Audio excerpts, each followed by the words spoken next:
And we are live. Hello, this is Ruben Dua from the Dubb podcast Connection Loop. And I am so psyched today to have such an amazing guest on the topic of customer experience. And this is such an important topic. And I learned this a long time ago. And I still am learning this, that this is probably one of the most important parts of your business, because without happy customers, where are we as a business? So without further ado, I'd like to introduce Shep Hyken. Shep, if you could please give us a short bio on yourself, and then I promise to get into this with you. Sure. Well, thanks for having me. My name's Shep Hyken, and I am a customer service and experience expert. That's what I do for my clients, travel around the world speaking at events. I write books. I've written 8 books, written thousands of articles that have been in hundreds of publications. And for the last almost 40 years, my entire life has been about how do you create that experience that gets customers to want to come back. Specifically, title of the last book, I'll Be Back. Famous words by Arnold Schwarzenegger in The Terminator, but so important to a business. Yes. Well, I think if I'm not mistaken, I think what you're referring to is repeat business. Yeah, why not? It's a good thing, right? And eventually repeat could lead to customer loyalty. And that's like, nirvana. Right. Yeah. I remember sitting at I think it was a CPK, and I was sitting down with with an investor, and he said, Ruben, and this was a very long time ago, and he said, Ruben, listen, I really like your pitch. I really like what you're up to, but here's why I'm not going to invest in your business. And he explained, and this was, I don't remember what. This sounds like Shark Tank. This was like a Shark Tank thing. So he says, and for these reasons, I'm out. And what he did was he went to a paper napkin, and on this paper napkin, he said, your CAC, your customer acquisition cost, is not justified with respect to your lifetime value. And he says the missing link in this whole equation is your social coefficient. For every customer that you get, how many additional customers are you acquiring? Because right now, based on the data that you're showing me, it's not anything interesting. It's not like a loop. It's not like a marketing loop where you get one person, and then you get 2 more, and then you get 4 more, and I'm not saying we have to go viral, but there is a social coefficient. And I remember sitting in that meeting and realizing he's right. There needs to be a social coefficient. And I think the social coefficient, it really comes down to happiness. Are our customers happy?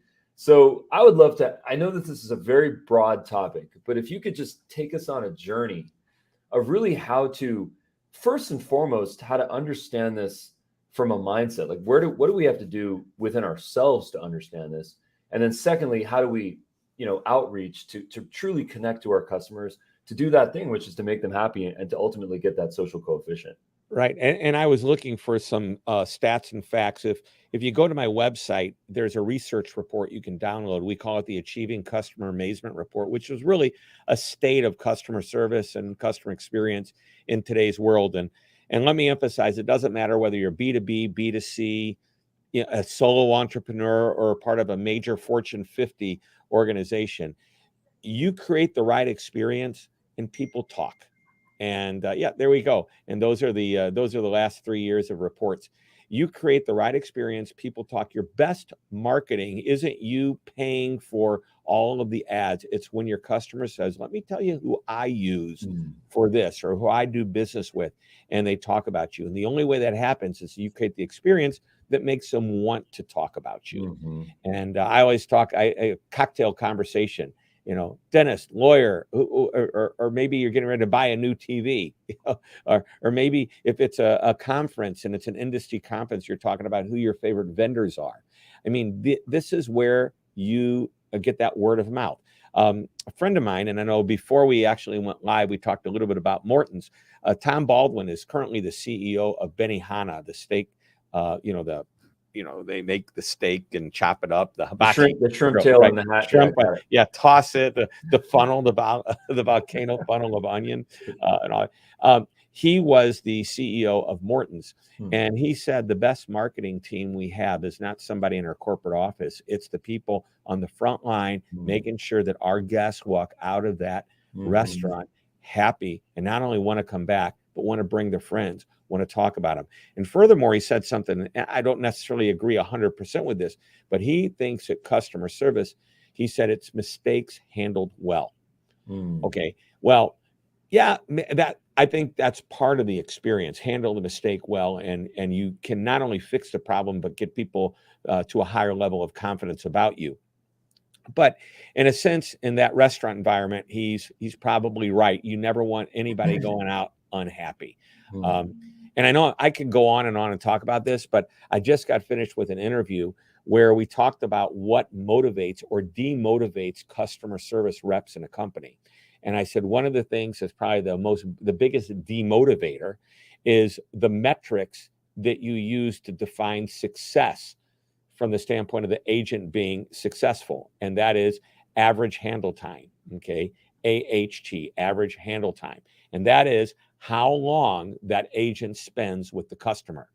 And the metric is and the goal of success is get the customer's situation resolved as quickly as possible and get them off the phone so you can take another call. Now, when you put that, it's you have AHG typo, AHT, but hey, I'm not average handle time. But what happens is you confuse this person on the front line by, am I supposed to take care of the customer or am I supposed to hurry up and get them off the phone? And and if the call seems to be going long, regardless of whether it needed to go long for legitimate reasons or not, in this person's mind who's taking care of the customer, oh my God, I'm going to get in trouble if this call goes any longer, even though the customer needs my help. So Jim Bush, who used to be the senior vice president worldwide of American Express customer service, he said, I don't care about average handle time. I care about how happy the customer is. The big score we look at is not the metric of how long or short a call is, but how happy they are. And he used Net Promoter Score, NPS. On a scale of 0 to 10, what's the likelihood that you'd recommend us? And he said, my agents are graded on that score, not how quick they get people off the phone. And this is a really cool, important concept. He said, not only do the agents get graded, but their managers are graded because they, report, to the manager. Not only do the managers get graded, but their bosses. He goes, part of my compensation is based on that front line making our customers or members happy. And I think, wow, that's taking that Net Promoter Score or a customer satisfaction score to a whole nother level. So again, I can go on and on about this. How many hours do we have? Oh gosh, I could talk about this for hours. I mean, a couple of stories come to my mind. In business school, I haven't said that in a while. In business school, I remember that back in the day. Pardon me for saying that. Actually, one of my professors, he shared a great story with us. It's actually an Amex story, and at some point many years ago, Amex had in some particular area, they were not allowed to charge late fees for some reason. I don't remember what it was. It was some sort of litigation where they couldn't charge any type of penalty fee. So the brilliant marketers that they are over there, what they decided to do was to take a full page ad out in the New York Times. And it said, we will never charge late fees. Come to us and we will treat you like kings and queens. And you don't need to worry about it.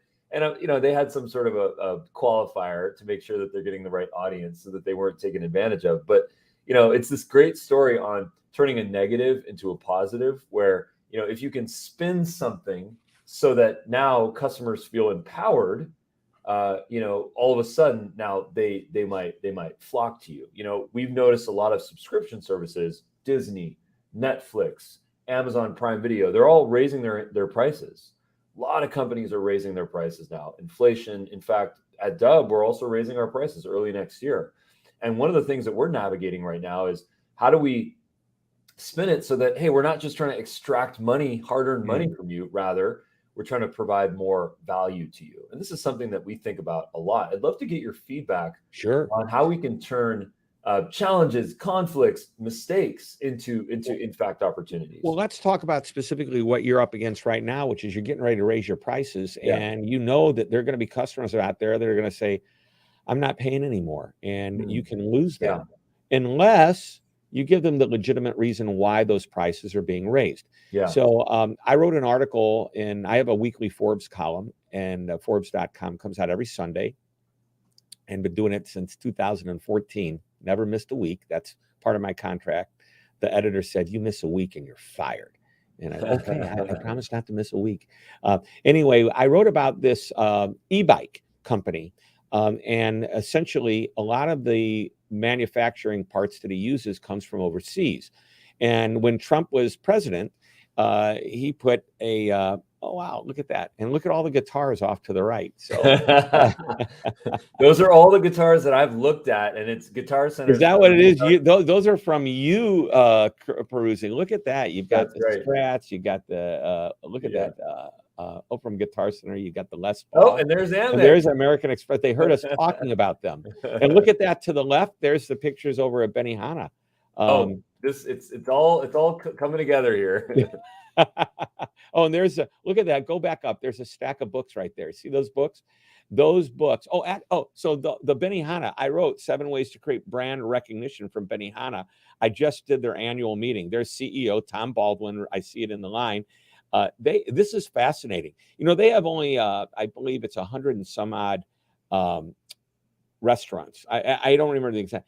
Do you know that in the United States, McDonald's has, I don't know how many tens of thousands of restaurants. Oh, they have 116 restaurants, it says at Benihana's. Get this, 116 restaurants at Benihana's. McDonald's has thousands and thousands. McDonald's has 100% brand recognition throughout the U.S., right? Okay. Kids know who they are. 116 restaurants, Benihana has 90% brand recognition.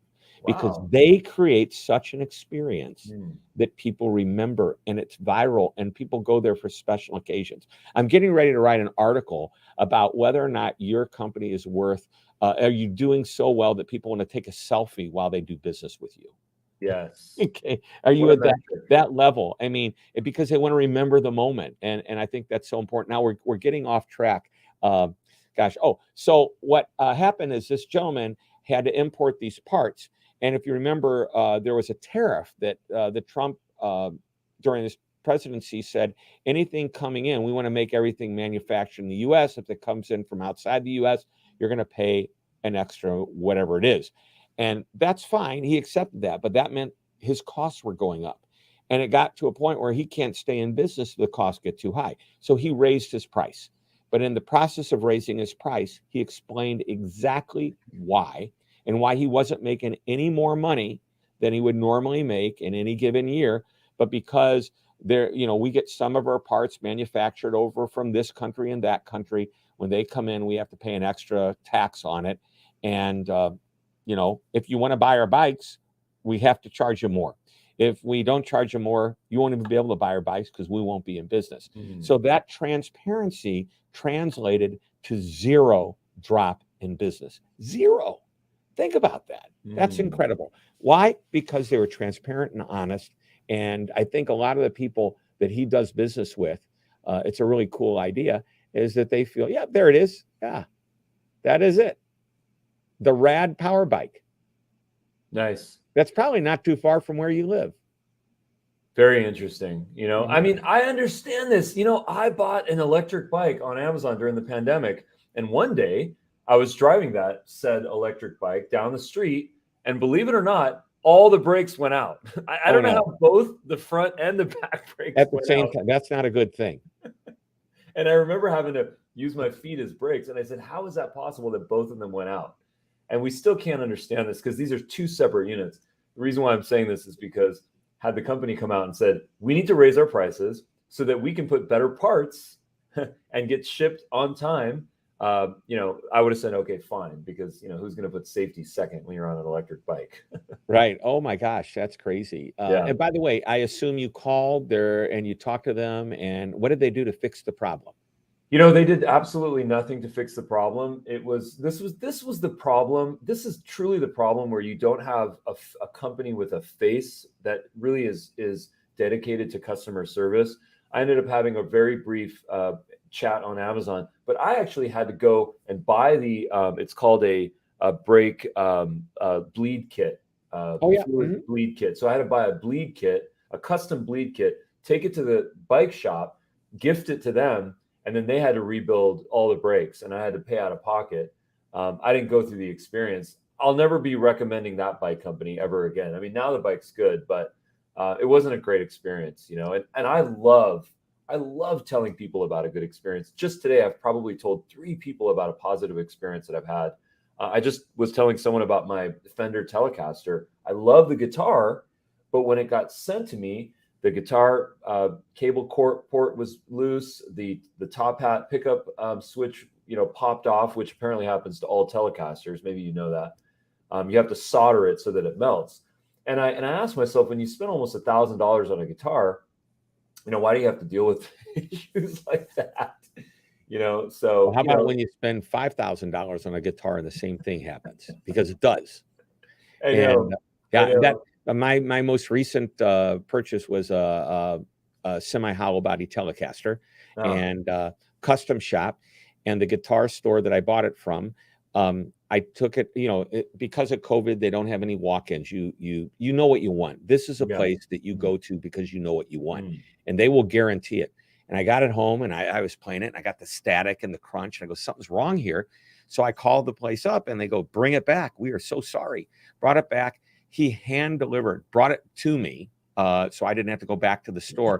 He said, there was a short. He goes, I can't believe we didn't get this on the way out, because they test every guitar that goes out the store. And he said, you know what I want you to do the next time you buy a guitar? I want you to tell me the guitar you want. Come down and pick it up and don't pay for it. Take it home and play it for a week. Bring it back and pay for it as long as you want it. Wow. That's what I said. Wow. You trust me? He goes, yeah, I trust you. You're serious about it. You're not going to go out and, I have friends of mine, true story, friends of mine, they needed a guitar.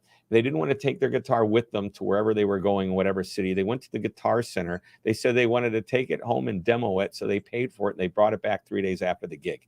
Now, that's a customer that I was like, I don't want to be a part of that. That really bothers me. But customer abuse happens. And sometimes companies make rules to make sure that kind of thing doesn't happen. But what they're really doing is punishing the 99% of the customers that would never do that. Right. Specifically, I saw on the right side of the screen we were looking at, and because you look at guitars, Guitar Center was there. I wrote an article about Guitar Center in Forbes, how they had spent, I don't know how many millions of dollars on their security of when you walked in the store, they looked in your handbag, they checked whatever merchandise you were bringing in for repair or exchange, and made sure you went out with the right merchandise. They spent millions of dollars, recognizing after a period of time that they spent more money on making sure they didn't have the theft than was actually being stolen. And in the process, penalizing all the honest customers, making them wait in line to get in and out. So, it's an interesting thing there. Oh, that's from the NAMM show. That guitar is a cool guitar. That's a folding guitar. That guitar folds in half and fits in a backpack. Wow. And so, if you look at the title of that article was, I believe, the most convenient guitar in the world. And I write about convenience. Convenience to me is a differentiator of any business. If you can make it easier to do business with you, you will win. You will also get price to be less relevant. Well, prior to the pandemic, convenience was truly the differentiator. And what happened is, during the pandemic, companies that never thought about delivery at the level they thought about, like I go to a car dealership for and I won't tell you the name of the car, but it's Audi. Okay, I did. But I love Audi. Great. Our particular dealership that I went to, I said, hey, you're too far away. I'm not going to buy the car from you. I've got a dealership that's literally walking distance from my office. The reason I came out here is I happened to see the car in the window and I wanted to look at it. And the guy says to me, if you buy a car from me, you will never come back here again. What do you mean by that? He goes, you tell me what car you want. We make the deal. You can come and pick it up if you want, or I can bring it to you. But whenever you need service, we drop you off a brand new loaner. We pick up your car, and when your car is ready, we bring it back. I mean, if you know you want the same car next time, you call me up, tell me you just want the new model. You don't even have to come in. I go, wow, that's delivery. That's a convenience. I have 6 convenience principles. That's one of them. Well, during the pandemic, what happened? People couldn't go into auto dealerships, and all of a sudden they all started to bring cars to you. Now, as soon as the pandemic and all of that started to go away, they started to go back to their old ways. But some of the dealerships recognize the power of that delivery, differentiating them from a competitor. So if you can find ways to be easier, that particular guitar, was made by the gentleman that you saw the picture there. Mhm. He is a patent attorney and a musician, and he worked for a company that did spinal, all the metal and everything that goes into your spine when you break your back, and these doctors come in and repair. And he asked the engineers, could they make a guitar, a good high-end guitar that folds in half to fit in his backpack, so he didn't have to carry the whole guitar, his briefcase. And one thing had to be checked. And by the way, if you check a bag on the airplane, there's two kinds of luggage. There's luggage that goes in the overhead, and then there's luggage that gets lost. So, yep, there it is, the folding guitar. And so this guitar, Ciari guitar, it's called, he said, would you please talk about this in your speech? And my whole speech to all of the music retailers was how to be more convenient for your customer. Hours of operation. Can I bring it to you instead of you coming into me? This subscription model, and you mentioned Netflix and Disney and those subscription models. Yeah, that's the CEO, Jonathan Spangler. Great guy. And some very famous musicians are using this. But this is a great example of building convenience, not into the experience, but into the product. Your car, I don't know what kind of car you have. Okay. That's what. A Tesla. Okay, there's a great example. Can you stick a key and turn to open the door? No. Yeah. You got a key fob and you touch the door and it opens. When you go to lock your car, would you ever thought you would be able to lock and unlock it with something other than a key? Yeah. They built convenience into the product. And you know what? Now what happens when that was novel and new? Yeah. Customers love that. And they bought cars because of something as convenient as that. You know, that's. I'll share a story with you on that in a second. Sure. Go ahead. I want to hear it. So, you know, it's interesting. So Tesla, I love my Tesla. I love my Model S. It's amazing. You know, I have solar at the house, so I'm an extremely happy Tesla customer. But I got to tell you, the customer experience at Tesla, probably because it's a lean company and it's an agile company, and you know, it's they look at things a little bit differently. The customer service at Tesla is not great. When you go to Tesla, you know, you're not going to get a loaner. You don't get loaners, number one.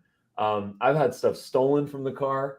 The coffee machine's always busted, but I keep going back. And I was recently online and I was watching this video, and this guy was explaining why the best Chinese restaurants with the most authentic food will have 3.5 stars, not 4 stars, not 2.5, not 3, not 5, 3.5 stars.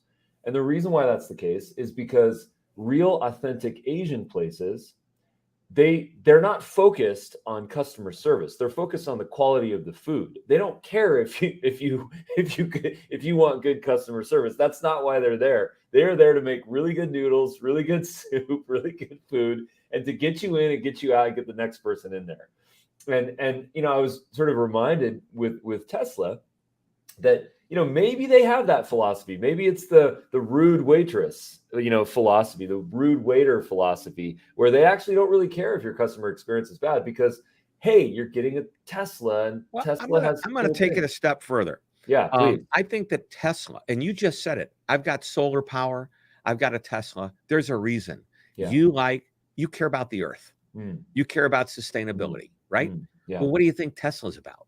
It's not just about a cool electric car. It's about a better car for this environment that we're in. Here's a stat. We do, again, back to the research that I mentioned earlier.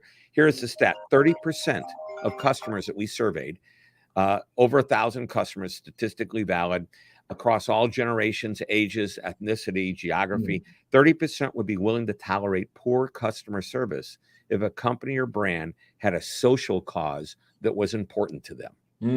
What is Tesla about? Right?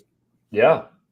It's an electric car. There it is. Yep. And so they're willing to, and they're willing to sometimes spend more money. Once again, price becomes less relevant when something's important to you. You know, I did in one of my books, The Amazement Revolution, I believe, I profiled in a small case study, Lush Cosmetics. I talked about building a community, and Lush says, we will never do animal testing. You're going to pay more for it. Guess what? No problem. Happy to pay more for it if I believe in no animal testing, right? So that's what we're doing here is we found a cause. We found something that's important to a customer, that's an emotional connection that makes them want to do business with you regardless of what it costs and even suffering on the experience. But I'll argue that the environmental sustainability of the causes that we're talking about, and it could be a cause of even just giving back to the community. Ace Hardware, one of my clients who I wrote a book, and I used them as a case study throughout the whole book. And the book was titled Amaze Every Customer Every Time. There was an Ace Hardware store down in the Woodlands in Texas, I believe. And he'd been there for 30, 40 years, family-owned business. Directly right next to him, Home Depot or one of the big box stores go up. Yep, there it is. Amaze Every Customer Every Time. And boy, he had a choice. They were not only, he was about a 12,000 or so square foot store. They were 150,000 square. I mean, they were literally, I don't know, 20 times bigger than he was.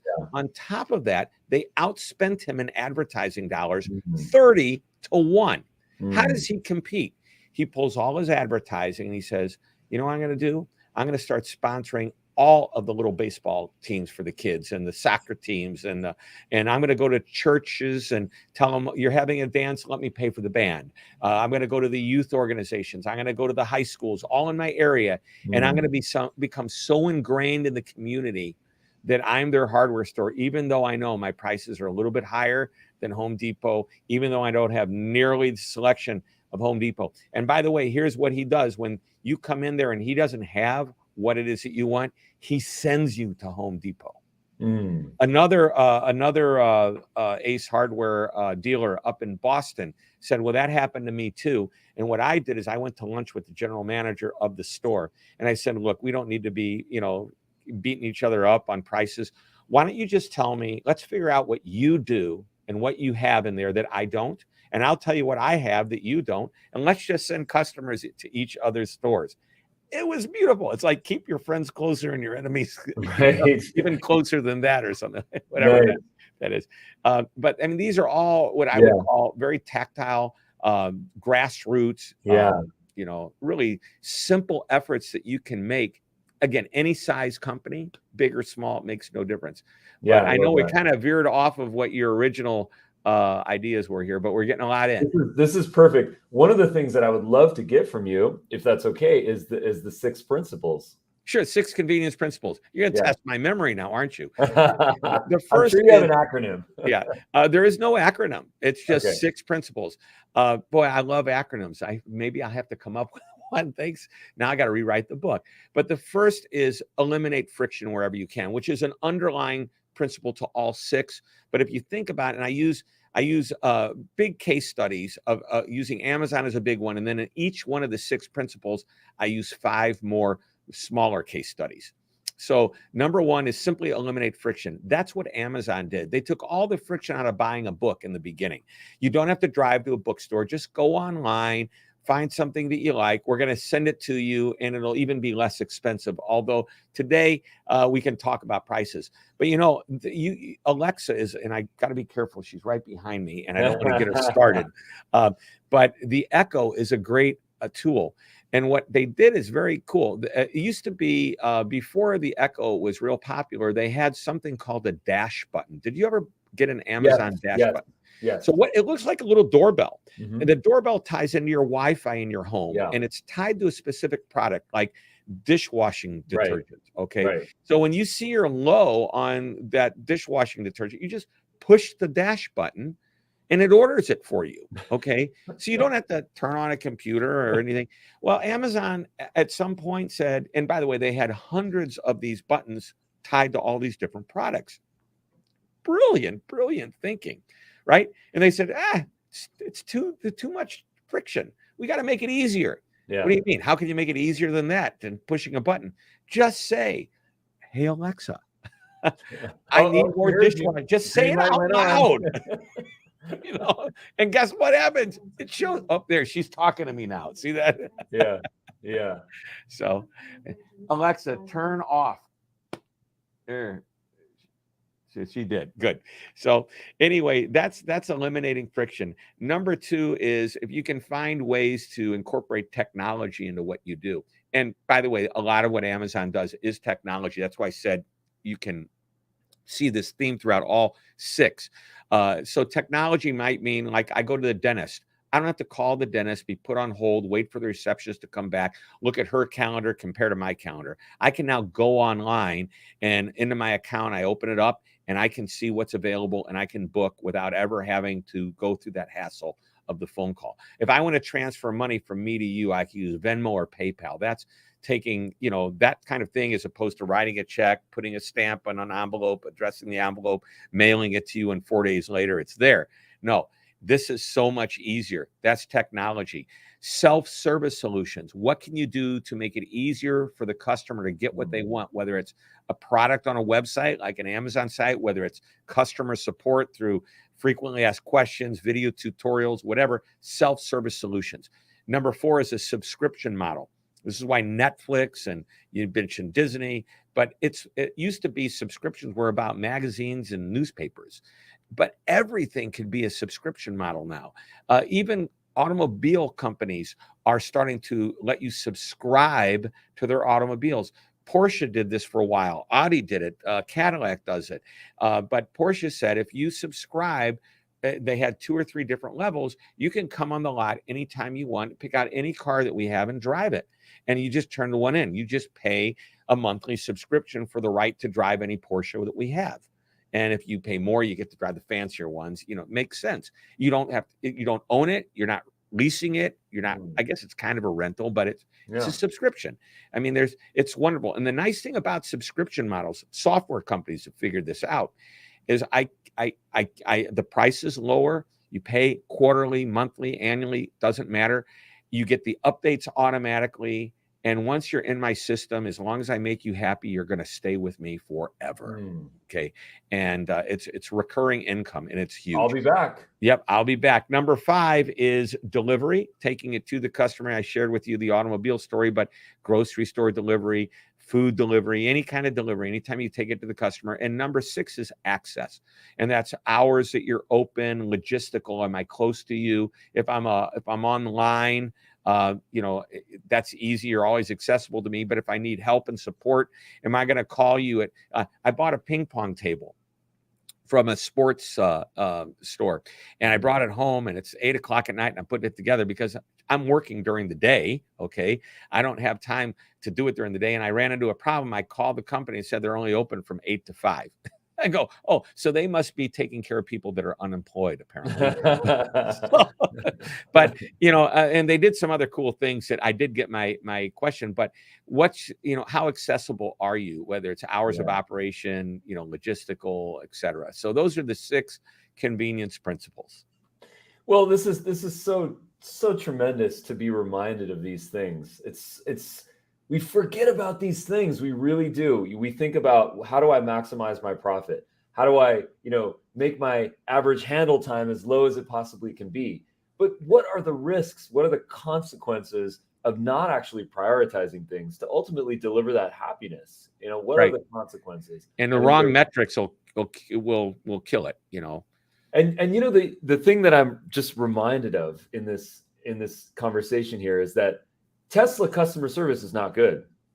But I talk about Tesla and I promote Tesla. And every time I walk by another Tesla with this key right here, the lights of that car, they do a little dance and a show for me, because it's sort of like a cult. It's like right from your book, the cult of the customer. The cult of the customer. The cult of the customer. Tesla has built this into their experience, where if you walk by another Tesla, the lights go off on the other person's car. Hey, buddy, you're part of the cult.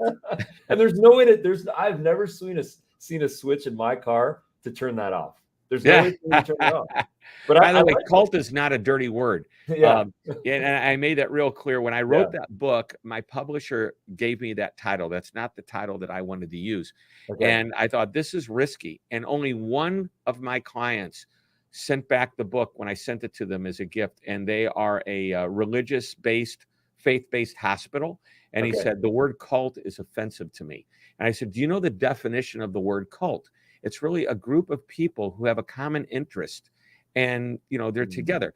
And that idea of a cult is if you go to the park every Saturday morning and go on a run with the same friends week after week after week after week, that's a cult. Yeah. If your cult is about getting a group of people together to take care of customers in a way that they'll go, wow, that's amazing, that's a cult. But I use that cult to also play out the word culture, because culture in an organization is so important. What's happening on the inside of a company is going to be felt on the outside by a customer, and we want to create a good culture as well. Yeah, and these are such important reminders.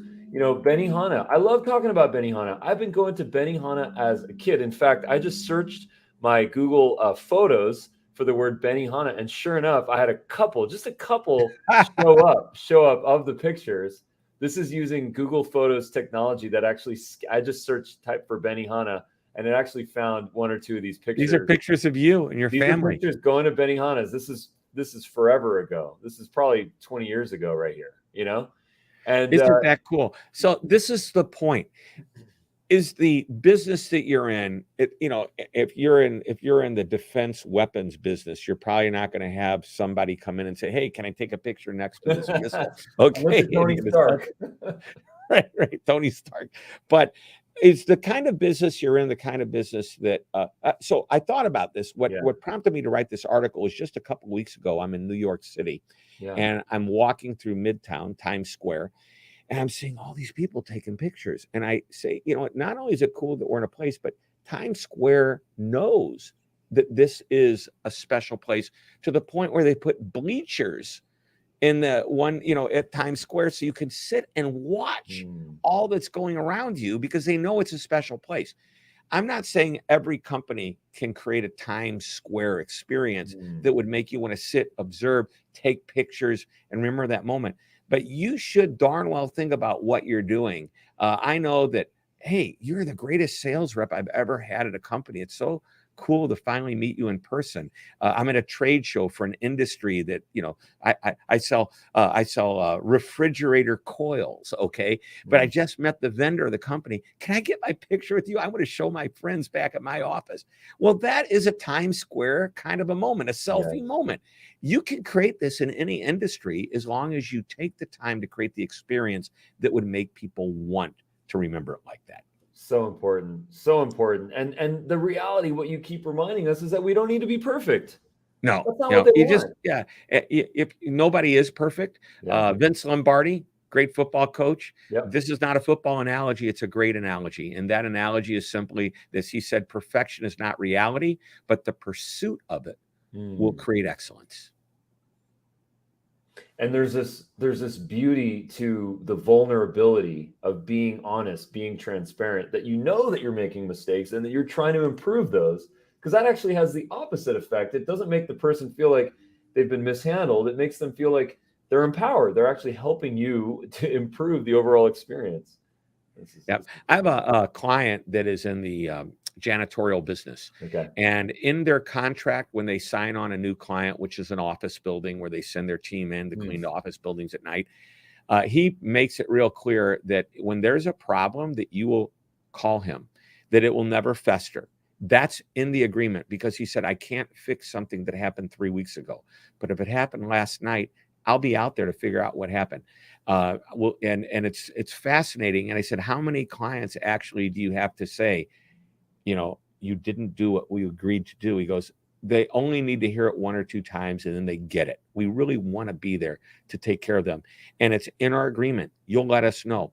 I have a friend of mine who's in the speaking business, similar to what I do, speaking, and he puts in his contracts that if you don't call him back within 48 hours, he will void his contract and he won't show up to the speaking engagement.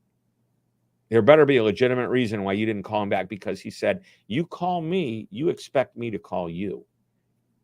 Quid pro quo, reciprocation, whatever you want to call it. Treat me the way you want to be treated. Right. Well, this is the platinum rule, not the golden rule, right? Treat people the way that they want to be treated, not the way you want to be treated. Have you had Tony Alessandro on the show yet? No. Well, you should. Okay. Yeah, he's the one that wrote the book, The Platinum Rule. And there you go. One of my very, very good friends. Amazing. Well, this was a tremendous conversation and such an important reminder. on why amazing our customers, creating a truly unique customer experience is everything. And here we are to talk about it with the expert. Where can folks learn about you? Social handles, website, Amazon, books. You got a new book. I'll be back. So exciting. Yeah, that was number 8. Just came out about a year or so ago. And I'm sure I'll have another one in the next year or two. I don't know how many of them are left there in my head, but they're there. So yeah, there's the Amaze Every Customer book. But here's go to hyken.com, hyken.com, and subscribe to my newsletter. But you do it by downloading and getting the research. You're automatically, it's a free newsletter. I do cartoons every single week. Go to if you can show them, go to customerservicearticles.com. Oh, perfect. Let me pull that up. Give me a second. Yeah, you're going to like that. And you'll see there's a number of articles that I write throughout the week, but every week I post at least one cartoon. That's my blog and my newsletter that'll get sent to you. And it's a cartoon with a business tip that you can share with your team. It's a lot of fun. We try, I believe in having a good time. So yeah, that's an example. I do a podcast every week as well. That's what the next one is. But by the way, so that if you go back to the cartoon, what's fun about that is I have to put my glasses on to read this now. But so don't forget what got you to the dance. This is a place, a restaurant that advertised they're the biggest burger in town. And you can see this can't be the biggest burger in town. That's the smallest burger I've ever seen in my life. And the server says, well, they used to be bigger, but we're trying to save money. It's like whatever made you want to do business with them, don't forget it, because that's what got you to the dance. And customers are going to notice when you make changes like that. And this is original artwork you're doing? Yeah. I sit down with my team. I write the article. We brainstorm different creative ideas. I come up with the cartoon. I draw it, and then an artist, a friend of mine, colorizes it. That's and makes amazing. I really appreciate that. I'm gonna subscribe, and I'm gonna check this out. I'm a big fan, and I'm filled with gratitude to have this opportunity, Shep. So thank you so much. I encourage people to connect with you on social handles, to visit hyken.com. That's HYKEN.com. Yeah. And I'm on Twitter, Facebook, LinkedIn, TikTok, Instagram, Pinterest. Perfect. You're everywhere. You are everywhere where you practice what you preach. You're accessible. You are available. Yeah. Nice. We try. Well, Shep, Ruben, it's great to hang with you, man. Yeah, likewise. And I can't wait to do this again, because I know that you'll be back. I can't wait. Thanks. Stick around for some notes. Thanks so much.